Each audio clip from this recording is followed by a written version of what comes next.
Hello everyone, it has been a while since I've done a video, but I am back and today I'm going to do a reading vlog. So the book everyone has been waiting for, Sunrise of the Reaping, is out now, the next book in Hunger Games series, and I thought this would be a really fun book for me to do a reading vlog with. I absolutely love the Hunger Games. I know there's lots of people out there who do love the Hunger Games. There's a reason that they are kind of now being classed as a modern day classic. I think they are such a fantastic series.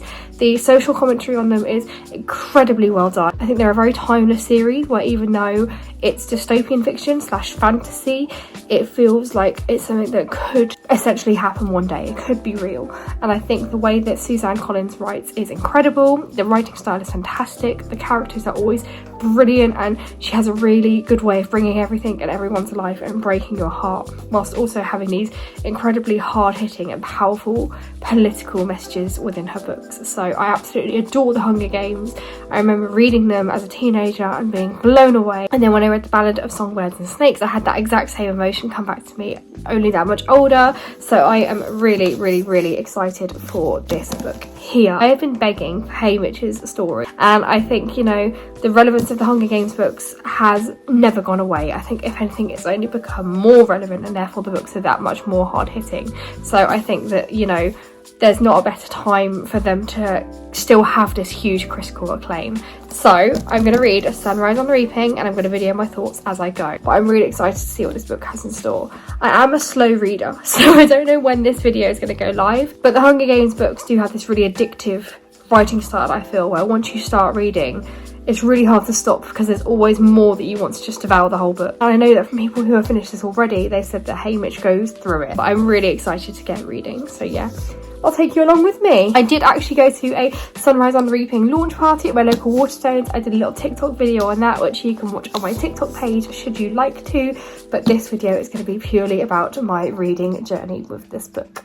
Let's go. Alright, it's been a hot minute. It's now the 1st of April, but I've just not had that much time to read. I've literally read hardly any. I'm already gasping at like the references.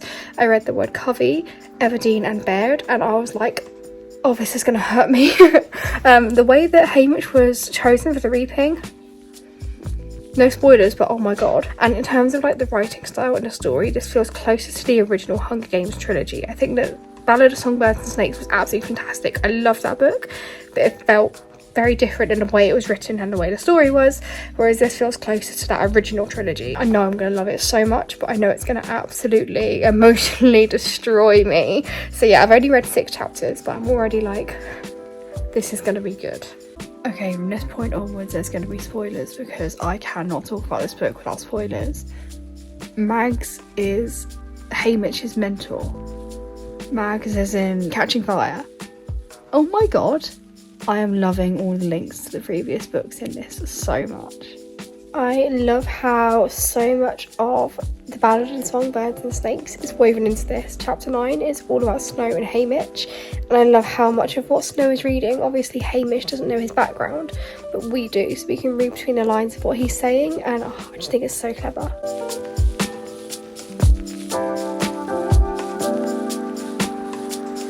So I know the point of this book is to make you feel something and it is to make you angry, but it's making me so cross. Like the way that these people that have come to dress Haymitch and District 12 tributes are more angry they're going to fail their exams when there's like 4 kids there that are literally going to die.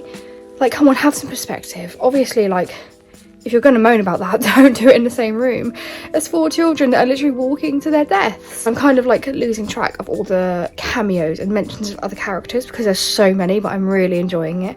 I'm loving that we're getting some more backstory on like Effie. I love hearing about Dr. Ghoul all these years later. I love the fact that in the interviews with Caesar Flickerman, we're getting a lot of history on previous games and how they kind of developed from the first game up to the one we saw of Lucy Gray, up to this one, hearing how they've kind of turned into like a way to remember the rebellion, and they've turned into pure entertainment, and I love how that shift is kind of addressed in the book. I think it's a really clever way to use Caesar Flickerman's entertainment show as a way to tell readers about past Hunger Games you might not necessarily read about, but you get to learn more about them through this. I think that's a really cool way of including some details to add kind of that development onto how the games have changed over the years. So yeah, it's a really clever book. I am really enjoying how much development is in this. I'm loving the depth to it, genuinely filling in so many gaps books, and I think it's so well done the way it just slots into the rest of the books.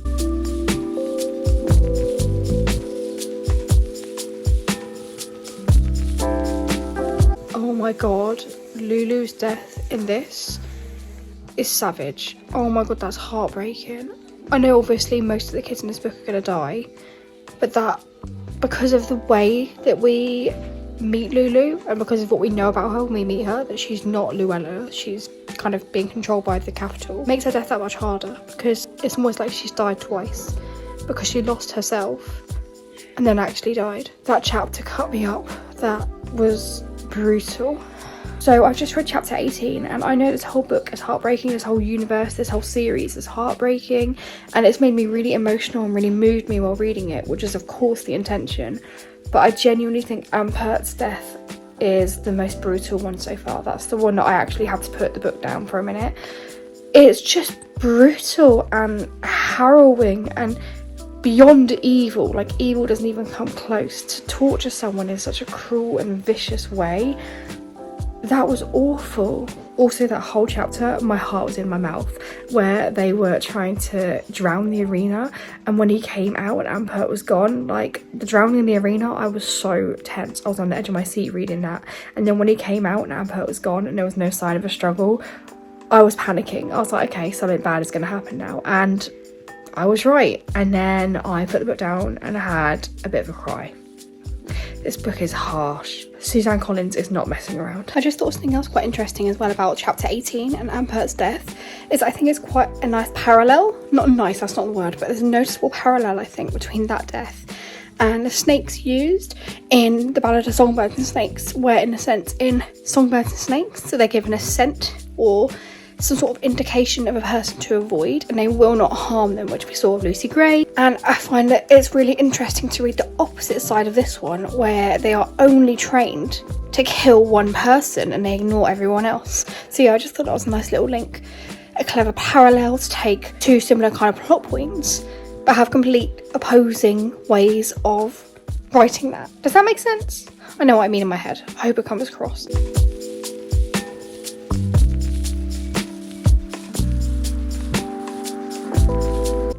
Oh my god, there's so much to say about chapter 24 that I don't even know where to begin. Welly's death, awful, absolutely awful, and something I find really interesting, not necessarily just in this chapter, but something I've picked up on a lot throughout the books, is that I think a big thing in Hunger Games is how it forces children to lose their humanity. It kind of strips their human empathy away from them and turns them into these kind of monsters that have to kill each other to stay alive and therefore win. And what I'm finding really interesting in this book is there's still a lot of humanity left. There's still a lot of that human empathy and kindness and that kind of reasonable thinking in their heads that actually, like, hey, what we're doing is murder, and that guilt and kind of the impact that killing another person has on you, and grief. I'm finding all of those themes are really present in this book, and it's a really interesting contrast to actually read a book where, kind of bar Katniss and Peter and kind of the main characters in the original trilogy, you do kind of see the other tributes as people who have had their humanity stripped, and I find it's really interesting contrast in this book to see that that humanity is still there. I'm finding that particularly with Haymitch, but actually with most of the characters in this book, I am finding that it's kind of hitting a lot harder with those emotions. Chapter 25, yeah, Welly's death, awful. The way that Haymitch ran to the edge of the arena, and so technically Silk kind of killed herself, I thought that was a really clever plot point. Makes her death equally as horrible, but it's a very clever death as well.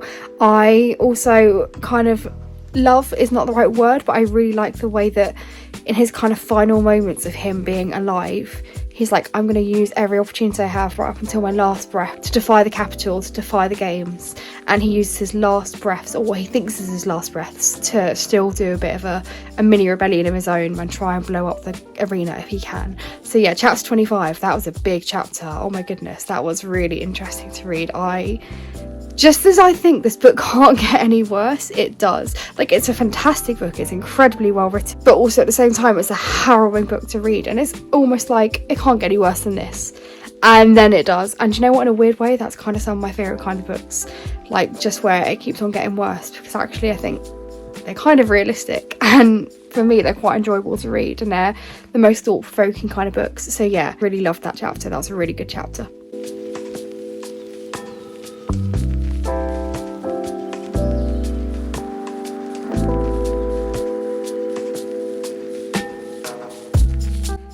the end of chapter 25, when President Snow says to Haymitch, have a good homecoming, or whatever it is, he says it with a smile on his face. Instantly, the red flags are flying. The spine has got shivers. The skepticism is there. Like, I do not trust this man. Why is he smiling? What has he got planned for Haymitch? What is in store? There is no way this is going to end well. This is going to end so badly. Haymitch has just got back to his house and it's on fire with his mum and brother in the house, alive. Suzanne Collins has written a book featuring a house with people in it being burnt alive in the year 2025. Oh my god, what the hell is going on?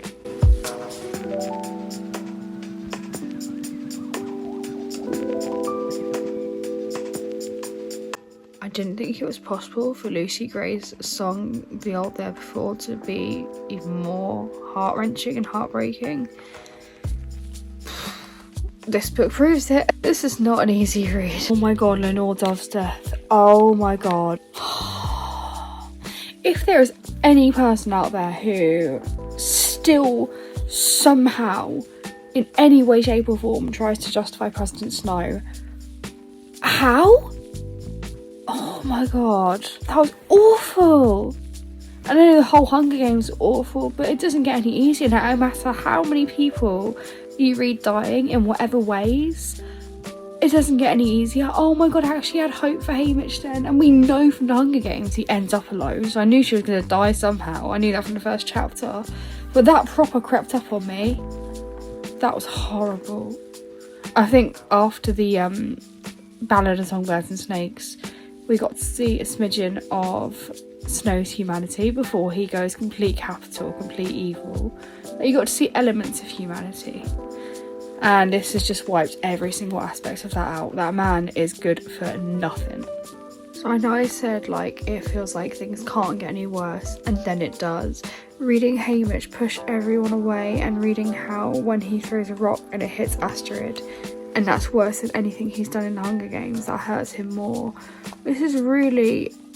oh my gosh, Suzanne Collins has a way of writing where it's impossible not to feel such heartbreak at everything these characters have gone through. This all makes so much more sense as to why Haymitch is the way he is when we meet him in the Hunger Games. Like, how can you go through these deplorable things that he has and not come out the other side like that? And just like, I now have a complete understanding of why he is the way he is when we meet him. Obviously you're going to be traumatised with any Hunger Games, but his in particular, his experience is absolutely beyond words. It's been a long time since a book has wrecked me like this. That was I don't even have any words. Suzanne Collins has done it again. She'll never let you down. She knows how to tell a good story. She knows how to do good characters. I'm gonna process what I just read.